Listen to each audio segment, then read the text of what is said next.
சாய் பக்தர்களுக்கு என் அன்பு வணக்கங்கள். ஓம் சாய்ராம். என் அன்பு குழந்தையே, ஏங்காதே குழந்தையே, எல்லாம் சரியாகும். நீ பாசத்திற்காக ஏங்குகிறாய். அதை கிடைக்காமல் போகும்போதும் நீ உதாசீனப்படுத்திய போதும் நீ அடையும் துன்பத்தை காண சகிக்கவில்லை. நான் ஒன்றை கூறுகிறேன், அதை பொறுமையாக கேட்பாயா? உனது ஏக்கம் எனக்காக மட்டும் இருக்கட்டும். உனக்கு திகட்ட அன்பை பொழிய நான் இருக்கிறேன். எனது அன்பு மட்டும்தான் உதாசீனப்படுத்தாத அன்பு. உன் மனதை திடமாக வைத்துக்கொள். உன் மனதில் எதுவுமே நிரந்தரம் இல்லை என்பதையும் இன்பத்தையும் துன்பத்தையும் சமமாக பார்க்க கற்றுக்கொள். இன்பத்தை கண்டு மிகவும் பரவசம் படாமலும் துன்பத்தை கண்டு மிகவும் துவண்டு போகாமலும் உன்னை சமநிலையில் வைக்க பழகிக்கொள்.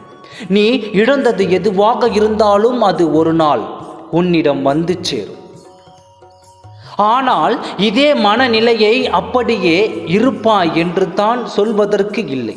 இப்பொழுது நீ எண்ணி ஏங்கிக் கொண்டிருக்கிறாயே, அந்த ஒன்றிற்காக அழுது புலம்பிக் கொண்டிருக்கிறாயே. நீ இப்படி இதே போல் எத்தனை காலம் இருப்பாய் என்று சொல்ல முடியுமா? ஒரு சில நாட்களில் உனக்கு உண்மைகள் புரிய வரும். எது உனக்கு நிரந்தரம், எது இங்கே நிலையானது இல்லை என்று புரிந்து கொள்வாய். சில முகமூடிகளை கிழிக்கும் தருணம் வரும். யார் உண்மையானவர், யார் இங்கே போலி என்பதெல்லாம் உனக்கே புரிய வரும். உன் மனநிலையில் சில மாற்றங்கள் வரும். அப்பொழுது அழுது புலம்ப மாட்டார், கண்ணீர் விட்டு கொண்டு உட்கார்ந்து இருக்க மாட்டாய். எல்லாவற்றையும் ஏற்றுக்கொள்ள பக்குவம் வந்துவிடும். பக்குவம் வந்த பிறகு உன்னிடம் கண்ணீர் இருக்காது. இந்த காலம் எல்லாவற்றையும் மாற்றிவிடும். அப்பொழுது யாருடைய ஆறுதலும் உனக்கு தேவைப்படாது. நீ பார்த்து பலருக்கு ஆறுதல் கூறும் நிலைமையில் உயர்ந்திருப்பாய். யாரிடமும் எதற்காகவும் கையேந்தி நிற்க மாட்டாய். உன் மேல் இருக்கப்படுமாறு யாரிடம் இணைந்து நிற்க மாட்டாய். இந்த வாழ்க்கையும் சார சம்சத்தை புரிந்து கொண்டு இருப்பாய். அதற்காகத்தான் இத்தனை சோதனைகளும் இத்தனை வழிகளும். அதாவது வாழ்க்கையை வழிகளை தாண்டி செல்லும் பொழுதுதான் இந்த வாழ்க்கை புரியும்.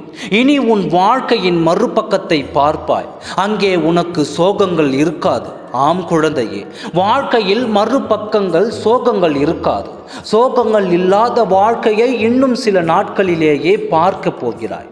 அதற்காகத்தான் உன்னை இந்த நொடி தயார்படுத்தி கொண்டிருக்கிறேன். இன்னும் கொஞ்ச நாட்கள் தான் பொறுத்து கொண்டிருந்து விடு. வாழ்க்கையில் பல விஷயங்களை உனக்கு புரிய வைக்கப் போகிறேன். எல்லாவற்றையும் கடந்து வந்து கவலையில்லா வாழ்க்கையில் அடியெடுத்துவே. அதுவரை நம்பிக்கையோடும் உற்சாகத்தோடும் இரு. நல்லதே நடக்கும். ஓம் சாய்ராம். நன்றி, வணக்கம்.